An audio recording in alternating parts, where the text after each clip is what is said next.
Hello guys, welcome back to my channel. तो आज एक नई वीडियो के साथ मैं फिर से आ गया हूँ। तो इस बार मैं वीडियो बना रहा हूँ स्टूडेंट्स के लिए जो जापान आना चाहते हैं और पढ़ना चाहते हैं या जॉब करना चाहते हैं। तो मेरे साथ भी एक भैया हैं, उनका इंट्रोडक्शन करवा देता हूँ, फिर वो बताएंगे मतलब आप जापान कैसे आ सकते हैं और कैसे पढ़ना है, मतलब सब कुछ बताएंगे। भैया अपना इंट्रोडक्शन दे दीजिए। हेलो, मेरा नाम है विपिन और मैं करंटली अभी फुकुओका में हूँ 1 साल से और मैं यहाँ पे वर्किंग हूँ। तो भैया फुकुओका कब आए थे? मतलब यार मुझे 1 साल हो गया फुकुओका। मैं जापान कब आए थे आप? जापान हो गए यार, हम सब 5 साल हो गए। 5 साल हो गए। तो पहले आके किया क्या आपने? मतलब यहाँ पे कैसे आए, मतलब क्या करने आए थे? यार मैं आया था यहाँ पे अपनी मास्टर्स करने।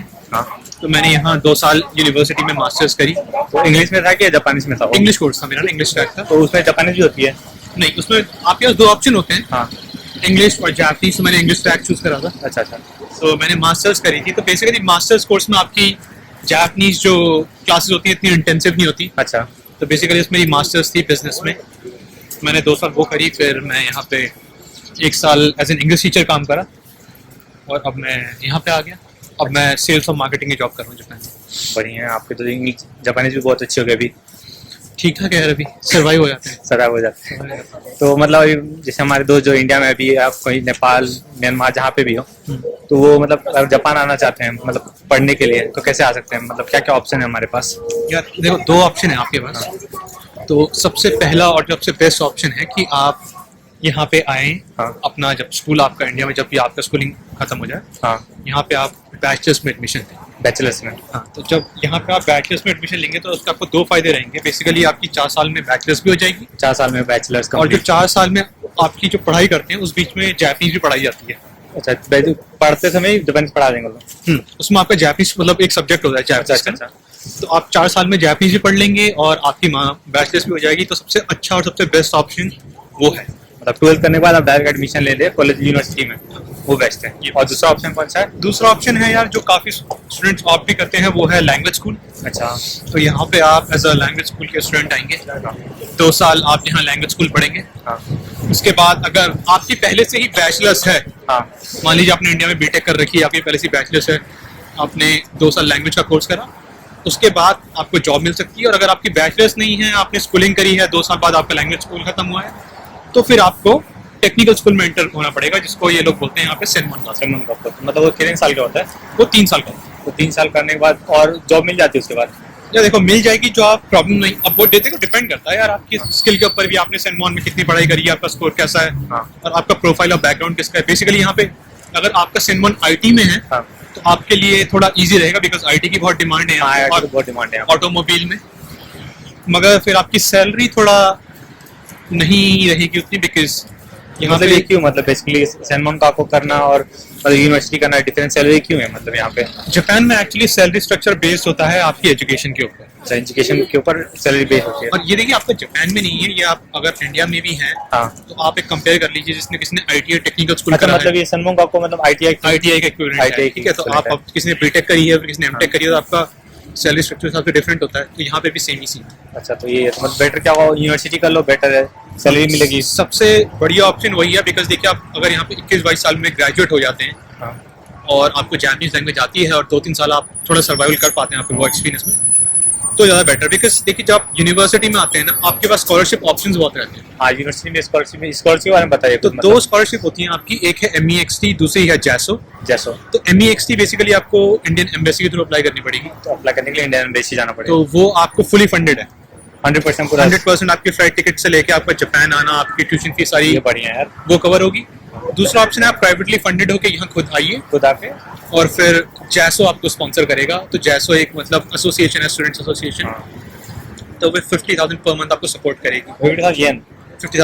तो इंडियन 30,000 के आसपास। बेसिकली आप लैंग्वेज स्टूडेंट आएंगे तो उसमें स्कॉलरशिप ऑप्शंस नहीं होते हैं, फिर आपको पार्ट टाइम करके थोड़ा स्ट्रगल करके सारी करना पड़ेगा। तो बेसिकली आप एज अ यूनिवर्सिटी स्टूडेंट आते हैं, तो आपको थोड़ा यहाँ पे असिमिलेट होने में, सोसाइटी में थोड़ा एडजस्ट होने में काफ़ी हेल्प मिलती है, क्योंकि यूनिवर्सिटी में एक सपोर्ट सिस्टम और इंफ्रास्ट्रक्चर। मतलब मैं सिर्फ लैंग्वेज स्कूल पढ़ने आओ तो ये स्कॉलरशिप नहीं मिलेगी मुझे?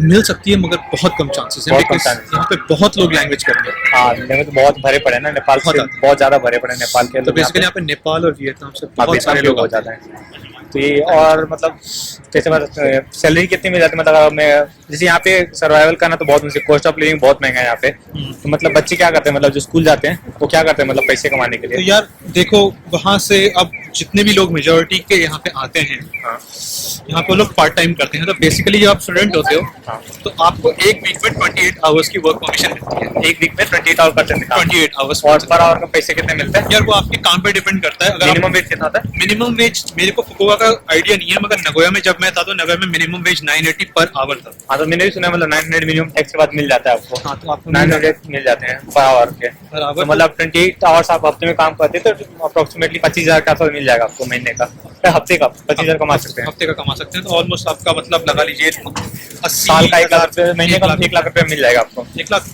येन हो गया तो आप कन्वर्जन करके 60,000 60,000 हो जाएगा इंडियन रुपी। और नेपाली भी 1 लाख की हो गया नेपाली रुपये में। तो यही है मतलब आप पढ़ पढ़ के पैसे भी कमा सकते हैं। पर यहाँ पे लोग मतलब 2-2 जॉब भी करते हैं स्टूडेंट, मतलब उसके बारे में बताइए। या देखो, लोग करते तो हैं मगर अब वही बात है कि चीज वो वैलिड नहीं है। वैलिड नहीं है, इलीगल होता है। इलीगल है बिकॉज आपको इमिग्रेशन ने एक गोल रखा, आपको 28 घंटे ज्यादा काम नहीं करना है। इन केस अगर आप उन्हें पता चल गया हाँ तो आपका वीजा रिवोक करके आपको डिपोर्ट कर दिया जाएगा। तो वो ये मतलब आप 2 बच्चे यहाँ पे मतलब 2-2 काम भी करते हैं पर वो इलीगल माना जाता है। मतलब पता चल गया किसी को, गवर्नमेंट को, आपको डिपोर्ट कर दें इंडिया। बेसिकली ये होता है, देखिए आप आए हैं यहाँ पे, थोड़ा पैसा होता है तो लोगों को लगता है पैसा कमा लें। हाँ मैंने और यूनिवर्सिटी से ना मतलब बच्चे पढ़ाई छोड़ के मतलब ज्यादातर पैसे के पीछे भागने लगते यही हैं। प्रॉब्लम होती है कि फिर जो उनका जो फोकस होता है लॉन्ग टर्म ना हो, कि हमें जापान में लंबा रहना है, हाँ। हम थोड़ी पढ़ाई कर लेंगे, अच्छी कंपनी में एंटर हो जाएंगे तो यहाँ पे लॉन्ग हो जाएगा हमारा। वो शॉर्ट टर्म का सोचते हैं कि पैसा कमा लें, उसके बाद फिर मैंने बहुत देखा है। कैरियर डैमेज होकर फिर उनको जॉब नहीं मिलती, फिर अनफॉर्चुनेटली वापस जाना पड़ जाता है। हाँ तो मैंने बहुत अभी रिसेंटली मतलब मैं जानता हूँ 2-3 लोगों को जो मतलब 2 जॉब करते थे, इन जॉब नहीं मिली उनको, मतलब पढ़ाई ठीक से किया नहीं, फिर वापस इंडिया जाना पड़ा उनको। तो ये यहाँ पे भी होता है, मतलब आप आ रहे हो पढ़ने तो बेसिकली पूरा पढ़ने के लिए आओ, थोड़ा बहुत ठीक है, अच्छी बात है, यहाँ पे पैसा है उसे अर्न करिए, मगर उस तरीके से कि आपका आप लॉन्ग टर्म का देख के चलिए। हर चीज को बैलेंस, ये नहीं है कि हर अभी मुझे सब कुछ मिल जाए। हाँ। तो आपको बैलेंस करना पड़ेगा। जॉब भी अभी एकदम से नहीं मिलेगी, पैसा भी नहीं मिलेगा, मगर थोड़ा अपना पढ़ाई में भी करिए, लैंग्वेज भी पढ़िए, जॉब भी करिए, तो बैलेंस करके फिर आगे धीरे धीरे। अच्छा एक और सवाल मैं पूछा, मतलब मान लो मैं पूरा पढ़ाई खत्म कर यूनिवर्सिटी या जर्मन का करके चला गया तो मुझे सैलरी कितनी मिल जाएगी, मतलब अप्रोक्सीमेटली नियर अबाउट कोई मिनिमम सैलरी जो मिल जाएगी? यार देखो, वो मैं जैसे बोला, आपकी एजुकेशन के ऊपर डिपेंड है, आपकी इंडस्ट्री के ऊपर। और एक बेसिक आइडिया दे रहा हूँ जो मतलब मैंने इंटरनेट पे पढ़ा था, जो मतलब एवरेज वेज है। हाँ। तो सेनमोन गाको करके जो बेसिकली यहाँ पे एक वीजा है जापान में जिसको बोलते हैं TITP, technical intern training programme करके, वो 5 साल का वीजा है। तो उस वीजा के अंदर बेसिकली आपको टेक्निकल इंटर्न रखा जाता है, उसमें आपकी सैलरी होती है अराउंड 1,60,000 येन से लेके तो टैक्स के पहले की टैक्स के बाद? यह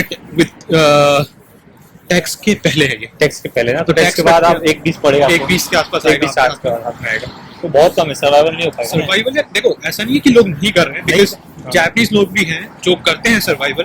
अब वो आपकी हैबिट्स के ऊपर डिपेंड है, ठीक है। अगर आपको खाना बनाना नहीं आता है और आप रोज बाहर खाते हैं तो बहुत मुश्किल है, बहुत मुश्किल हो जाएगा, बहुत मुश्किल। बाहर मतलब मैं खाता हूँ, मतलब कभी कभी तो 1000 पेट, अगर इंडियन है हम, मतलब इंडियन ज्यादा तो खाना खाते हैं हम लोग, तो कम से कम पेट भर के खाना तो मिनिमम एक टाइम पे 1,000 तो कम से कम खाना पड़ेगा। 1,000 तो अगर आप 3 टाइम भी नहीं, 2 टाइम खाना खाते हैं बाहर तो दिन तो आपका पर डे का 2,030 दिन होगा, तो 30 into 100 60,000 आपका खाली 60,000 खाने में चला जाएगा।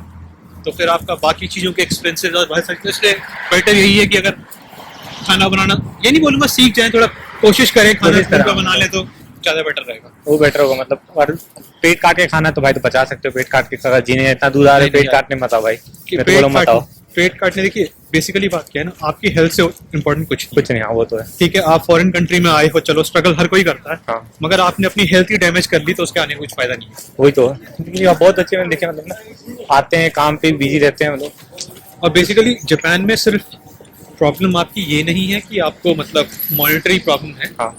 यहाँ पे बेसिकली आपको एक सपोर्ट सिस्टम भी लैक होता है, जिससे बहुत सारे लोगों को मेंटल प्रॉब्लम भी होता है। हाँ बहुत, सुसाइड नहीं दिखा, मैं पिछले और ब्लॉग डाला था, मतलब कितने 1 महीने के अंदर ही 5 लोगों ने सुसाइड किया था। जापानीज को सुसाइड करते हैं जापान, अगर आप पूरे मतलब कंट्री में हाईएस्ट सुसाइड रेट देखें तो कोरिया जापान से 2nd नंबर पर है। हाँ।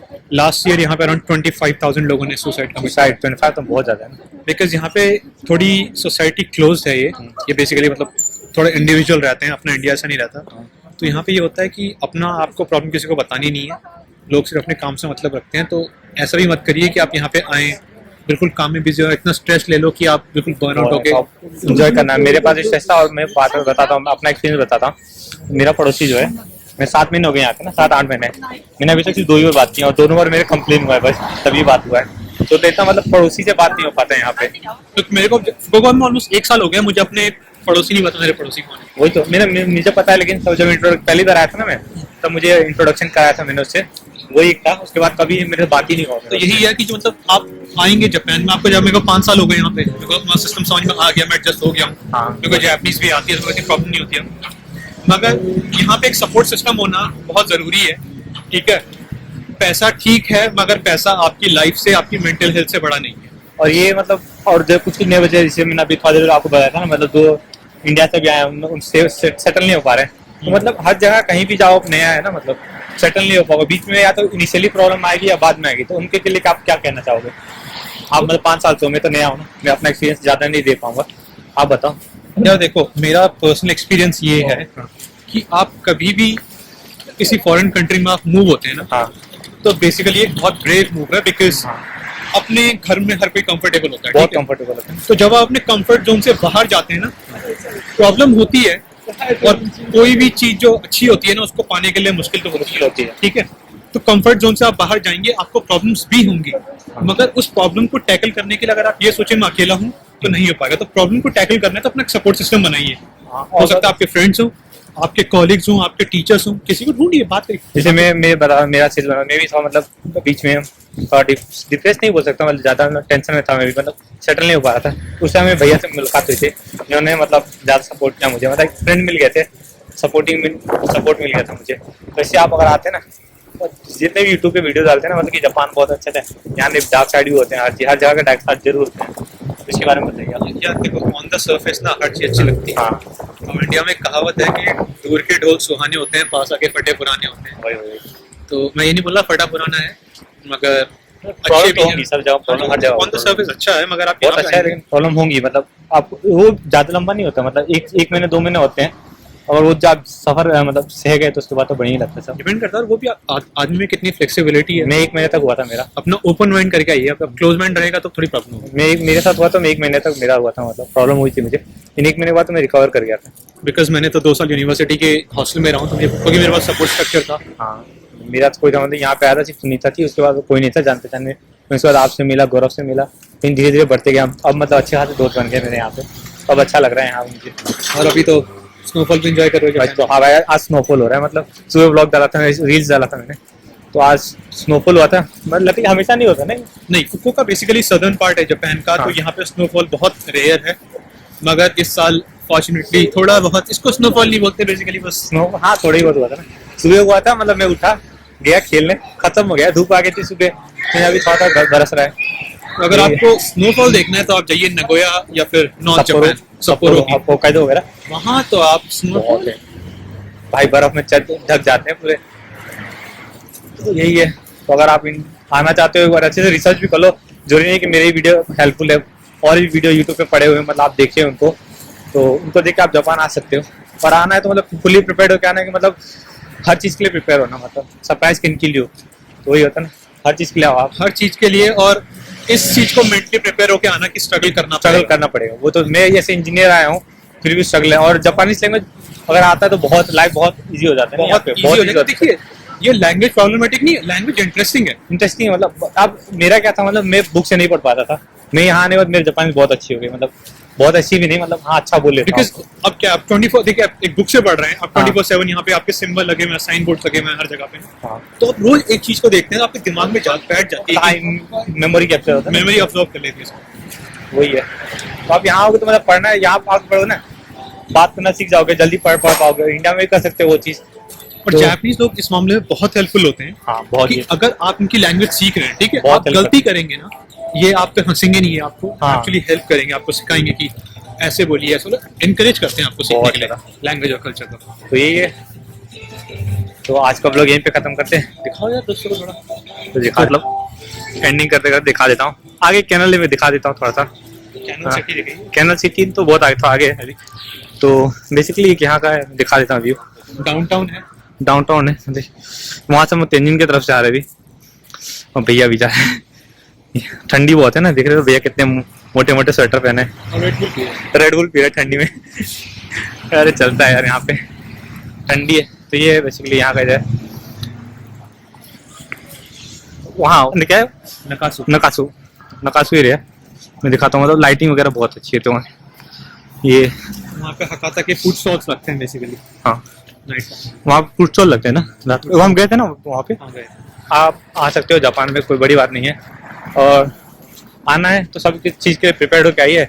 लाइफ सरप्राइजिंग है यार, मतलब अप्स एंड डाउन रहते हैं, यही मतलब एक चीज़ है, मतलब स्ट्रॉन्ग बन जाओगे बहुत ज़्यादा। आप मेंटली स्ट्रांग बहुत strong बन जाओगे। आप बहुत चीजें सीखोगे यार लाइफ के बारे में। भाई मैं बहुत कुछ सीखा आप हूँ। अपने कंफर्ट जोन से बाहर नहीं आओगे ना, आप वैसे ही रहोगे फिर। हम भी आए, कुछ नहीं आता था, नहीं अब आता सब आता है। सब भी नहीं बोलूंगा और मगर एक चीज में ठीक है। मेरे साथ बहुत अच्छा क्या मालूम है, अब मैं किसी को टाइम देता हूँ ना, मतलब 9:05 पहुंचूंगा, अब उससे पहले पहुंचा लेट नहीं होगा। टाइम की इंपॉर्टेंस इंपॉर्टेंस बहुत रियलाइज होगी। मतलब मैं किसी को बोलता हूँ ना 5:05 कॉल करूंगा, हम्म। सेम उसी टाइम पे कॉल कर दूंगा मैं। यहाँ पे टाइम मैनेजमेंट बहुत अच्छा हो गया, और रिस्पॉन्सिबिलिटी बहुत, मतलब जब सर पे पड़ती है सब मैनेज करना। ठंडी है, फिर भी साला सुबह उठ के खाना बनाना पड़ता है भाई, करना पड़ेगा भाई। करना पड़ता है, मजा आता है। ठीक है, तो ब्लॉग यहीं पे खत्म करते हैं। आप सबको कुछ इन्फॉर्मेशन मिल गई होगी, और फिर भैया के साथ फिर एक और वीडियो बनाएंगे।